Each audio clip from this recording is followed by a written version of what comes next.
bahagia untuk guru hebat di seluruh Indonesia. Perkenalkan, nama saya Ami Hernawati, calon guru penggerak angkatan 10 dari SDN Hegarmanah, Kabupaten Majalengka. Pada kesempatan kali ini, saya akan melaksanakan tugas wawancara dengan kepala sekolah terkait tugas demonstrasi kontekstual modul 3.1 pengambilan keputusan berbasis nilai-nilai kebajikan sebagai seorang pemimpin.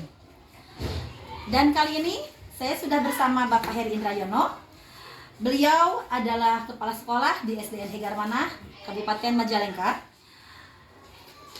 Perkenalkan, Assalamualaikum warahmatullahi wabarakatuh. Assalamualaikum Pak. Waalaikumsalam, Bu Ami, ada yang bisa saya bantu? Iya Pak, saya ada tugas di program guru penggerak. Kebetulan tugas kali ini pada modul 3.1 tentang pengambilan keputusan berbasis nilai-nilai kebajikan sebagai seorang pemimpin. Dan kali ini saya ditugaskan untuk mewawancarai Bapak dengan memberikan beberapa pertanyaan yang akan saya tujukan ke Bapak. Mohon maaf Pak, mungkin saya akan mengganggu waktu Bapak sekitar 15 sampai 20 menit. Boleh. Terima kasih Pak untuk sebelumnya. Kita lanjut ke pertanyaan pertama ya Pak. Selama ini bagaimana Bapak dapat mengidentifikasi kasus-kasus yang merupakan dilema etika atau bujukan moral?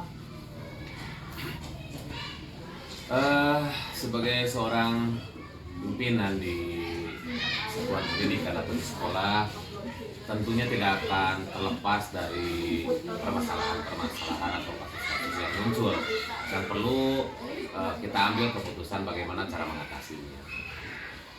Hubungannya dengan dilema etika dan rujukan moral, kalau kita dituntut untuk mengidentifikasi apakah ini termasuk dilema etika atau rujukan moral, tinggal kita mengidentifikasi kepentingan yang muncul.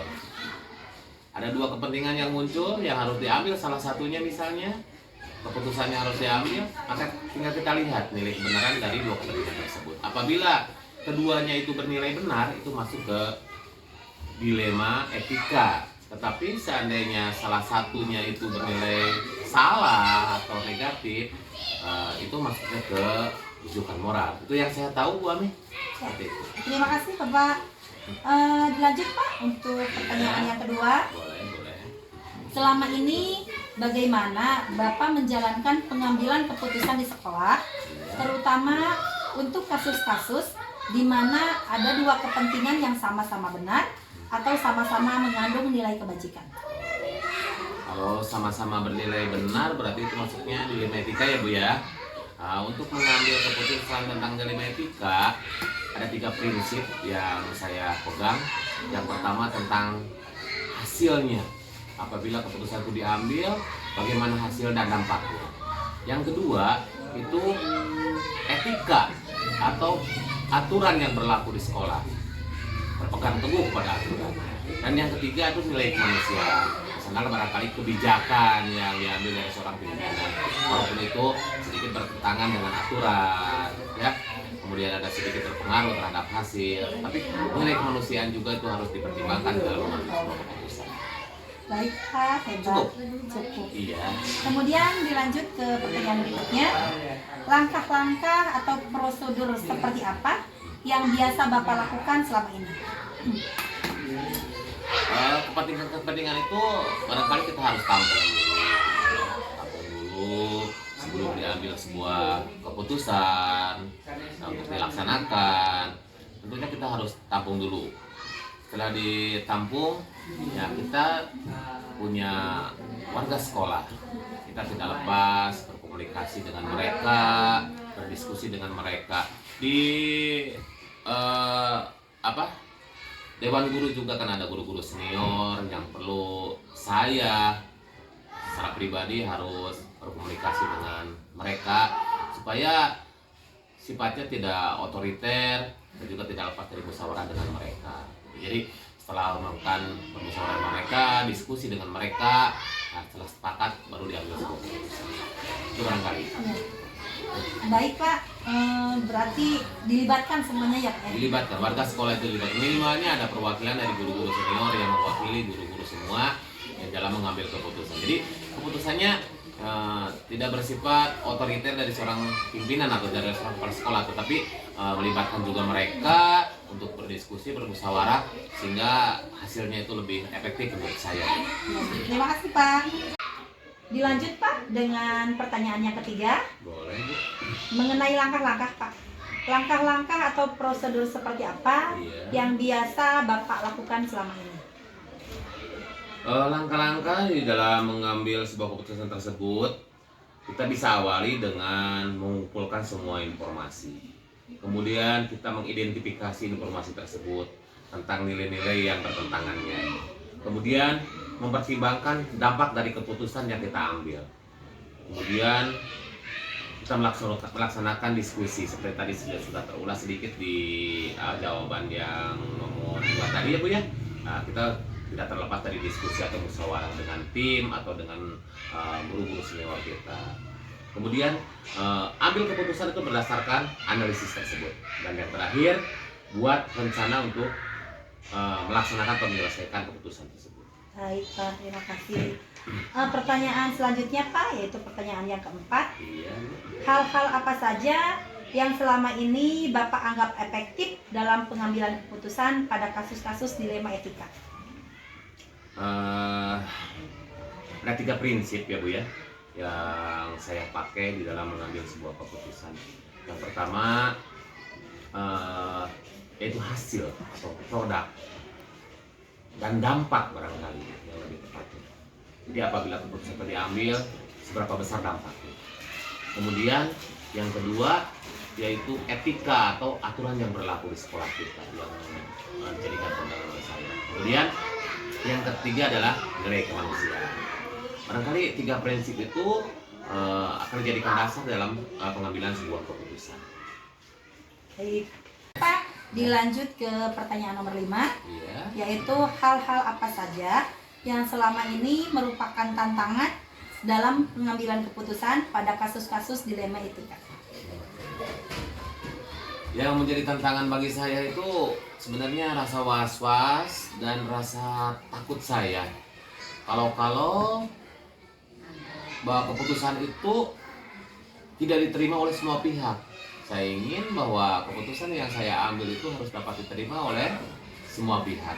Barangkali itu hanya rasa was-was saja gitu. Tapi insya Allah seandainya keputusan itu sudah dipertimbangkan dengan matang, dengan baik, saya kira itu bisa diterima oleh semua pihak. Itu saja barangkali yang tantangan.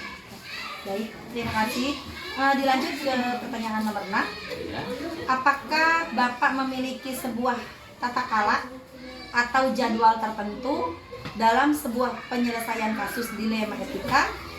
Apakah Bapak langsung menyelesaikannya di tempat atau memiliki sebuah jadwal untuk menyelesaikannya? Entah itu bentuk atau prosedur seperti apa yang Bapak jalankan? Selama ini saya tidak punya jadwal secara khusus, barangkali Bu Ami. Saya berprinsip lebih cepat lebih bagus, ya, lebih cepat lebih bagus dan lebih bagus, tidak berlama-lama. Hal itu harus dijadikan sebuah keputusan yang tepatnya ditindaklanjuti. Tapi dengan prinsip kita harus berhati-hati dalam mengambil sebuah keputusan, dan berulang kali saya katakan tidak lepas dari musyawarah, berdiskusi dengan guru-guru, dewan guru ya, atau bahkan guru-guru senior. Itu saja. Baik, terima kasih. Dilanjut ke pertanyaan selanjutnya Pak. Adakah seseorang atau faktor-faktor apa yang selama ini mempermudah atau membantu Bapak dalam pengambilan keputusan dalam kasus-kasus dilema etika? Iya, tadi sudah terjawab sedikit di pertanyaan sebelumnya ya Bu ya.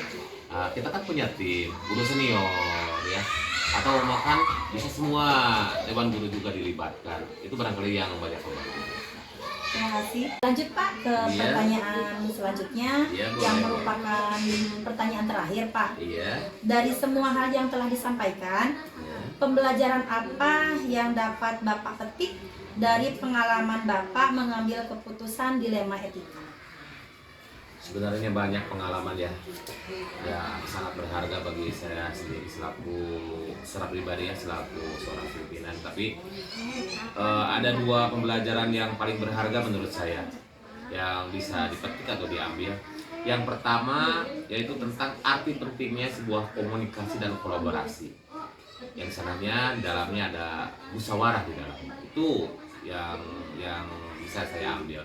Kemudian yang kedua, satu prinsip bahwa keputusan yang diambil itu yang pertama harus adil dan harus bermanfaat untuk semua orang. Barangkali itu yang harus digarisbawahi di dalam pengambilan sebuah keputusan. Baik Pak, terima kasih atas semua jawaban-jawabannya. Dan pertanyaan tadi adalah merupakan pertanyaan yang terakhir. Dan saya mohon maaf telah mengganggu waktu Bapak dengan durasi yang cukup panjang gitu. Sama-sama Bu Ami, nggak apa-apa. Mudah-mudahan jawaban dari saya itu tidak memuaskan agar Ibu dapat menggali informasi-informasi terkait ini dari referensi atau sumber-sumber lain.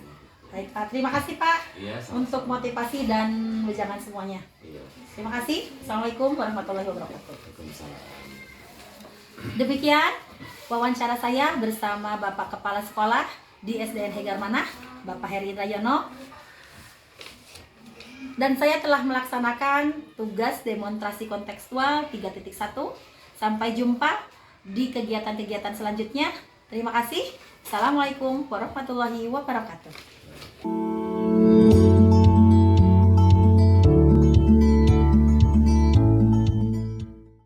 Assalamualaikum warahmatullahi wabarakatuh.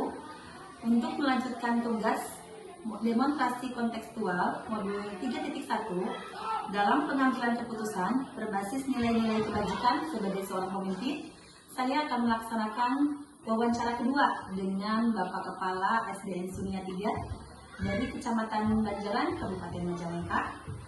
Saya akan mengajukan beberapa pertanyaan terkait pengambilan keputusan berbasis nilai-nilai kebajikan sebagai seorang pemimpin yang dilaksanakan di SDN Sunia 3. Dan saya sudah ditemani oleh Bapak Kepala SDN Sunia 3, Bapak Heri Irawan SPD. Selamat siang Bapak. Siang Bu. Apa kabar Pak hari ini? Alhamdulillah baik. Alhamdulillah sehat ya Pak. Bapak mohon maaf sebelumnya saya mengganggu waktu Bapak. Saya mengganggu aktivitas Bapak yang seharusnya mungkin melakukan apa, tapi harus terjeda dengan kehadiran saya. Saya akan melaksanakan wawancara kepada Bapak dengan mengajukan beberapa pertanyaan terkait pengambilan keputusan berbasis nilai-nilai kebajikan sebagai pemimpin yang Bapak laksanakan di SDN Sunia 3 ini. Untuk mengefektifkan waktu Pak, kita mulai saja kepada pertanyaan pertamanya Pak. Selama ini bagaimana Bapak mengidentifikasi kasus-kasus yang merupakan dilema etika atau bujukan moral? Kami di sini di sekolah ini yang kami lakukan ketika ada dilema etika, kami selalu mengedepankan atau mengidentifikasi dan tahunya itu memang tahu dari laporan orang lain. Maksudnya orang lain di sini adalah dari guru-guru. Ya, guru-guru di kelasnya biasanya mereka ketika ada suatu masalah pasti akan melaporkan kepada saya. Misalnya begini, ada anak yang tingkahnya itu kurang berkenan dan misalkan sering mengganggu atau jarang ke sekolah, ya pasti kami akan tahu pertama karena setiap minggu itu kami selalu mengontrol absen dari kehadiran itu ya, jadi tahu. Terus dari sikap-sikap anak itu kan tentu akan berdampak pada situasi belajar. Ya, terima kasih Bapak. Jadi dengan cara mengidentifikasi apa ya dari laporan-laporan para guru mungkin seperti itu. Pertanyaan selanjutnya Pak, selama ini bagaimana Bapak menjalankan pengambilan keputusan di sekolah ini, terutama untuk kasus-kasus di mana ada dua kepentingan yang sama-sama benar atau sama-sama mengandung nilai kebajikan? Ketika kami harus mengambil sebuah keputusan, tentu kami di sini itu karena ada satu tim, ya. Ada satu tim, alhamdulillah timnya solid. Setiap ada permasalahan apapun, kami selalu memusyawarahkannya, ya. Tentunya dengan mempertimbangkan semua aspek, ya, kami mendengarkan pendapat-pendapat dari orang lain, karena yang keterlibatan dalam tim itu di sini ada guru, ada komite, ada orang tua murid, sehingga tentu apa yang saya putuskan itu adalah berdasarkan masukan-masukan dari mereka. Baik Pak, jadi dengan cara musyawarah ya Pak ya, berkolaborasi mungkinnya dengan para guru di sini. Iya. Pertanyaan selanjutnya Pak, langkah-langkah atau prosedur seperti apa yang biasa Bapak lakukan di sekolah ini? Nah, untuk langkah-langkah setiap penyelesaian masalah yang berhubungan dengan etika itu, pertama kami kumpulkan semua informasi yang ada. Sumbernya itu ya, baik dari laporan orang tua atau kadang dari komite, memang yang lebih sering dari guru-guru yang setiap hari berhubungan langsung dengan anak-anak. Yang kedua, dari masalah-masalah itu kami identifikasi nilai-nilai yang bertentangan. Ya. Terus yang ketiga, kami bicarakan dengan tim untuk mencari solusi yang adil, yang sebaik-baiknya. Ya. Jadi di sini kami tidak hanya berdasarkan karena sebagai kepala sekolah misalkan kami punya wewenang untuk menentukan berbagai kebijakan. Memang betul, tetapi kebijakan yang kami ambil itu adalah hasil musyawarah untuk mufakat. Terus yang ke langkah selanjutnya ya, kami buat keputusan untuk menyusun rencana apa untuk tindakan selanjutnya yang harus ditempuh dalam menyelesaikan masalah tersebut. Baik, jadi melalui 4 langkah ya Pak ya, mengumpulkan informasi, mengidentifikasi, kemudian membicarakan solusi, mencari solusi, dan membuat rencana seperti itu ya Pak ya.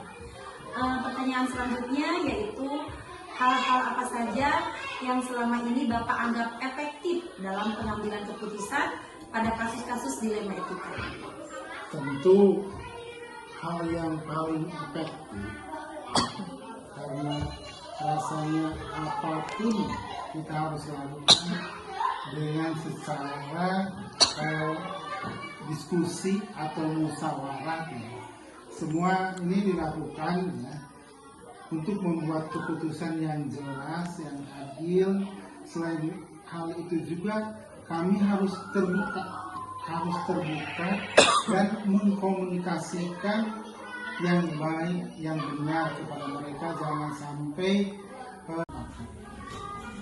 terus yang ke langkah selanjutnya ya, kami buat keputusan untuk menyusun rencana apa untuk tindakan selanjutnya yang harus ditempuh dalam menyelesaikan masalah tersebut. Baik, jadi melalui 4 langkah ya Pak ya, mengumpulkan informasi, mengidentifikasi, kemudian membicarakan solusi, mencari solusi, dan membuat rencana seperti itu ya Pak ya. Pertanyaan selanjutnya yaitu hal-hal apa saja yang selama ini Bapak anggap efektif dalam pengambilan keputusan pada kasus-kasus dilema etika? Tentu hal yang paling efektif, karena rasanya apapun kita harus lakukan dengan secara diskusi atau musyawarah. Semua ini dilakukan ya, untuk membuat keputusan yang jelas, yang adil. Selain hal itu juga kami harus terbuka harus terbuka dan mengkomunikasikan yang baik, yang benar kepada mereka. Jangan sampai keputusan yang saya buat itu malah tidak disosialisasikan, tidak diberitahukan, apalagi kepada teman satu tim. Ya, baik Bapak. Jadi yang Bapak anggap efektif itu dengan cara musyawarah ya Pak ya, dengan terbuka begitu. Iya baik. Dilanjut Pak ke pertanyaan berikutnya, yaitu hal-hal apa saja yang selama ini merupakan tantangan dalam pengambilan keputusan pada kasus-kasus dilema etika. Yang menjadi tantangan itu kadang tidak semua apa yang kita putuskan, apa yang kita nilai baik oleh kita, tapi baik di mata orang lain. Nah itu yang menjadi pertentangannya, itu ketika berbeda pendapat atau keputusan kita dengan apa yang diharapkan oleh orang lain. Nah, tapi itu tentu ketika kita tadi bertanyakan, ketika kita bisa mensosialisasikannya, kita bisa menyampaikannya kepada orang lain, insya Allah itu bisa terjadi. Iya baik Bapak, terima kasih. Untuk pertanyaan selanjutnya Pak, apakah Bapak memiliki tata cara atau jadwal tertentu dalam sebuah penyelesaian kasus dilema etika? Apakah Bapak langsung menyelesaikannya atau tidak? Kemudian apakah Bapak memiliki jadwal tersendiri untuk menyelesaikannya, entah itu dalam bentuk atau prosedur seperti apa yang Bapak jalankan? Nah, kalau untuk jadwal itu tidak ada jadwal tertentu, karena saya hanya memang ada tata tertib, ada di sekolah ini, tapi saya tidak punya jadwal tertentu. Misalkan ini sekarang jadwalnya untuk mengatasi masalah misalkan anak yang bolos tidak, tapi saya akan menangani hal itu ketika masalah itu muncul. Ketika masalah itu ada, saya segera mengatasinya, karena memang kalau tim ada, maksudnya ada tim itu ketika ada masalah supaya cepat terselesaikan. Tetapi kalau jadwal tidak ada. Baik Bapak, berarti tidak ada jadwal tertentu, namun ketika ada masalah langsung dihadapi, langsung diselesaikan saat itu ya dengan tim.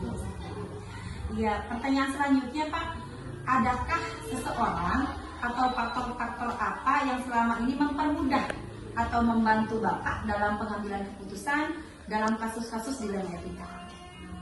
Jelas banyak kalau yang membantu ya. Faktornya terutama memang tadi keterbukaan ya, terus kerjasama gitu.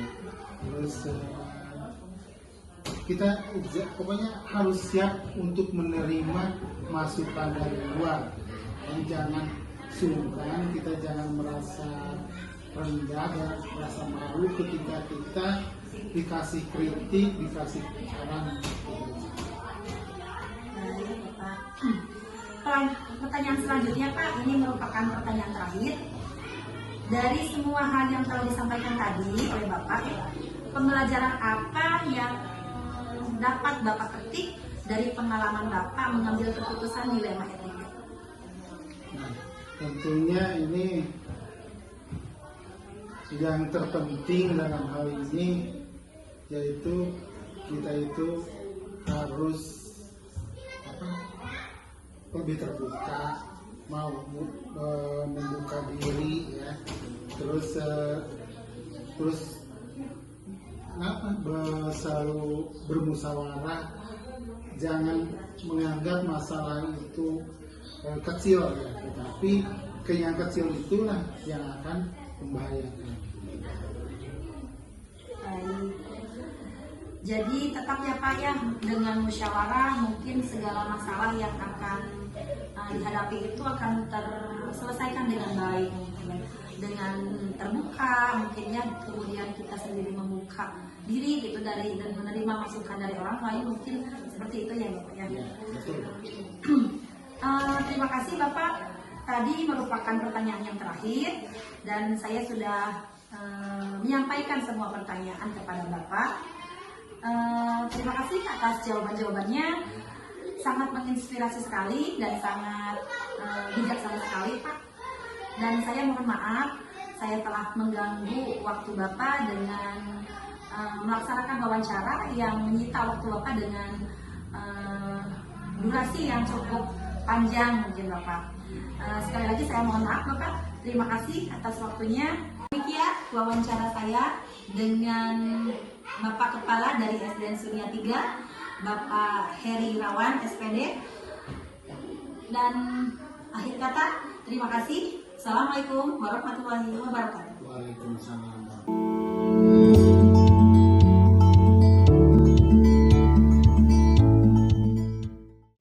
Assalamualaikum warahmatullahi wabarakatuh. Untuk melanjutkan tugas demonstrasi kontekstual modul 3.1 dalam pengambilan keputusan berbasis nilai-nilai kebajikan sebagai seorang pemimpin, saya akan melanjutkan wawancara yang ketiga kepada Kepala SDN Giri Mulia 2, Kecamatan Banjaran, Kabupaten Majalengka, di mana saya akan mengajukan beberapa pertanyaan kepada Bapak Kepala di sini. Dan saya sudah ditemani dengan Bapak Supendi. Beliau adalah Bapak Kepala di SDN Giri Mulia 2. Selamat siang Pak. Selamat siang. Apa kabarnya Pak hari ini? Alhamdulillah, baik. Alhamdulillah sehat ya Pak ya. Bapak mohon maaf sebelumnya saya mengganggu waktunya, mengganggu aktivitasnya yang mungkin harusnya melaksanakan kegiatan Bapak di sekolah, terganggu dengan kedatangan saya. Dan saya mohon maaf Pak sebelumnya gitu. Ya nggak apa-apa. Terima kasih atas kunjungannya. Juga terima kasih atas kepercayaannya bisa berkunjung ke sekolah kami di sini. Iya Bapak, sama-sama. Baik Bapak, untuk mengefektifkan waktu kita lanjut ke sesi wawancara saja mungkin. Dan untuk pertanyaan yang pertama, selama ini bagaimana Bapak dapat mengidentifikasi kasus-kasus yang merupakan dilema etika atau bujukan moral? Ya tentu saya sebagai seorang pemimpin dalam mengambil keputusan harus pintar-pintar memilah-milah mana yang kasus yang masuk ke dilema etika atau benar vs benar, dan mana kasus yang masuk ke dorongan moral atau benar vs kesalahan atau pelanggar aturan. Mungkin itu saja dalam memilah-milah hasil keputusan. Baik Bapak, berarti dengan membedakan kasus mungkin ya? Dalam membedakan kasus. Iya. Selanjutnya, selama ini bagaimana Bapak menjalankan pengambilan keputusan di sekolah Bapak, terutama untuk kasus-kasus di mana ada dua kepentingan yang sama-sama benar atau sama-sama mengandung nilai kebajikan? Nah, dalam mengambil keputusan dari kasus yang sama-sama benar dan dua-duanya sama mengandung nilai kebajikan, saya sebagai pemimpin bisa memilah mana yang lebih utama didulukan. Itu dengan 3 paradigma itu. Yang pertama, paradigma berbasis hasil akhir. Hasil akhirnya nanti bagaimana. Yang kedua, itu berpikir berbasis peraturan. Jadi berdasarkan peraturan yang ada.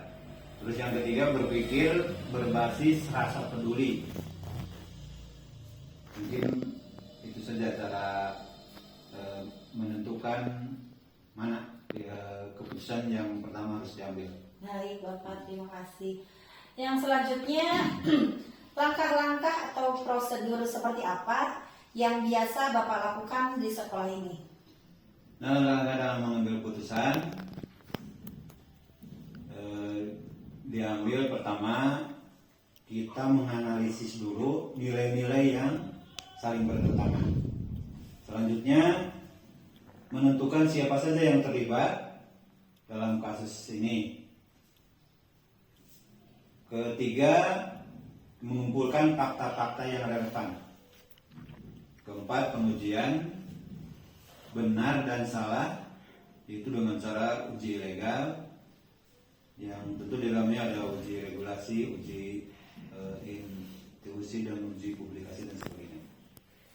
Baik Bapak, berarti melalui 4 langkah mungkin ya Pak ya. Yang pertama menganalisis, yang kedua menentukan siapa saja yang terlibat, yang ketiga mengumpulkan fakta, dan yang keempat dengan pengujian mungkin ya. Gitu, baik. Dan pertanyaan selanjutnya yaitu hal-hal apa saja yang selama ini Bapak anggap efektif dalam pengambilan keputusan pada kasus-kasus di dalam etika. Nah, hal-hal yang efektif dalam pengambilan kasus dilema etika ini, yang pertama mengadakan pengujian benar dan salah dari kasus tersebut. Selanjutnya pengujian paradigma benar lawan benar. Terus melakukan prinsip resolusi. Terus investigasi opsi trilema, membuat keputusan, dan nanti di akhir kita meninjau kembali keputusan dan merefleksikan dari hasil keputusan tersebut. Baik Bapak, jadi ada 6 hal ya yang dianggap efektif oleh Bapak dalam mengambil keputusan. Baik Bapak, pertanyaan selanjutnya, hal-hal apa saja yang selama ini merupakan tantangan dalam pengambilan keputusan pada kasus-kasus dilema etika? Tantangan dalam mengambil keputusan dilema etika, mungkin hal yang merupakan tantangannya adalah kita mempertimbangkan segala dampak yang ada. Selanjutnya berpikir dengan sadar atau mindful, sehingga di hasil akhir nantinya benar-benar keputusan tersebut berpihak kepada siswa. Dan ya tentunya jangan emosi gitu dalam mengambil keputusan tersebut, karena dari emosi tersebut nanti bisa menghasilkan keputusan yang salah tentunya. Terus jangan terpengaruhi oleh arahan orang lain. Jadi harus punya pendirian sendiri dan menentukan tentang nilai-nilai kebenaran. Baik Bapak. Selanjutnya, apakah Bapak memiliki sebuah tata kelola atau jadwal tertentu dalam sebuah penyelesaian kasus dilema etika ini? Apakah Bapak langsung menyelesaikan di tempat atau memiliki sebuah jadwal untuk menyelesaikannya? Bentuk atau prosedur seperti apa yang Bapak jalankan selama ini? Cara pengambilan keputusan tersebut jadi tergantung kasusnya itu. Seandainya kasusnya ringan, jadi bisa langsung pada waktu itu diambil keputusan. Nah, seandainya keputusan tersebut, kasus tersebut dianggap berat, ya tentu ditentukan jadwal, terus dengan siapa yang terlibat dalam kasus tersebut, dan mengumpulkan data-data yang lainnya.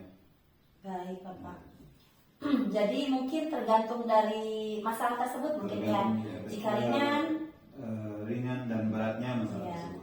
berarti jika ringan langsung diselesaikan mungkin ya Pak ya. Jika berat mungkin ada tahap-tahap tersendiri mungkin begitu ya. Baik. Pertanyaan selanjutnya adalah, adakah seseorang atau faktor-faktor apa saja yang selama ini mempermudah atau membantu Bapak dalam pengambilan keputusan dalam kasus-kasus dilema etika? Ya, kebetulan di sekolah kami, alhamdulillah, dari setiap pengambilan keputusan dari setiap kasus ada guru senior yang membantu dalam proses menyelesaikan kasus yang ada di sekolah kami. Baik, berarti peran guru senior mungkin ya Pak ya yang sangat berpengaruh. Kebetulan di tempat saya belum ada CGP. Iya, baik Pak. Pertanyaan selanjutnya, ini merupakan pertanyaan yang terakhir Pak. Dari semua hal yang telah disampaikan tadi, pembelajaran apa yang dapat Bapak petik dari pengalaman Bapak mengambil keputusan dilema etika? Pembelajaran yang bisa saya petik dalam pengambilan keputusan dilema etika ini yaitu pengambil keputusan yang dilakukan dengan mempertimbangkan paradigma sekaligus dan proses berpikir dalam dilema etika yang selanjutnya dilakukan pengujian menggunakan langkah-langkah sistematis sesuai pandangan Ki Hajar Dewantara. Itu murid akan merasakan kebahagiaan yang setinggi-tingginya setelah melakukan proses pembelajaran atau saat ini kita menyebutnya dengan merdeka belajar. Jadi itu sebenarnya sudah termasuk ke arti dari pendidikan menurut Ki Hajar Dewantara. Baik Bapak, jadi pengambilan keputusan dengan mempertimbangkan paradigma ya Pak ya, yang nanti pada ujungnya mungkin berpihak pada murid ya, dan merdeka dalam belajar murid-muridnya begitu, seperti itu mungkin ya Bapak ya. Baik Bapak, terima kasih. Pertanyaan-pertanyaan saya sudah saya sampaikan dan terima kasih untuk jawaban-jawabannya, sangat menginspirasi dan sangat bijak sekali. Mohon maaf telah mengganggu waktunya Bapak. Tidak apa-apa. Semoga Bapak sehat terus. Amin. Dan selalu bisa melaksanakan tugas dengan baik. Amin.